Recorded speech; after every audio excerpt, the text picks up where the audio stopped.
নমস্কার, আপনারা দেখছেন তুহিনার হেলদি রান্না। গতকাল আমাদের পাশের বাড়িতে রাত্রিবেলা তাদের উঠানে কিভাবে একটা সাপ ঢুকে রাত্রিবেলা কাজ থেকে সে বাড়ির ছেলে যখন বাড়ি ফিরছিল তার সামনেই সাপটা একদম এসে পড়েছিল। প্রথমে সে ভেবেছিল হয়তো সাধারণ কোনো বিষহীন সাপ, কিন্তু তারপরই তার সামনে সাপটা যখন ফনা তুলে দাঁড়িয়ে পড়েছিল সে তখনই ভয়ে একদম চিৎকার করতে শুরু করেছিল। সেটা ছিল বেশ বড় সাইজের কেউটে সাপ। আমাদের এই গ্রামে সাপের উৎপাত ভীষণ বেশি, আর এখানে বেশিরভাগই বিষধর সাপ। বেশ কিছুদিন আগে আমি একবার পুকুর ঘাটে গিয়েছিলাম মাছ ধুতে।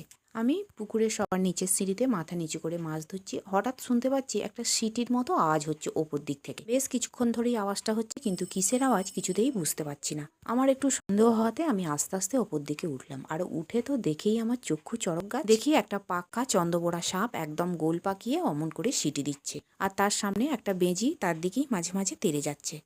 চন্দ্রবোড়া সাপের আওয়াজ ঠিক কুকারের হুইসেলের মতো। তারপরে আমি সেখান থেকে মাছগুলো নিয়ে কোনো ক্রমে ছুটে পালিয়ে আসি।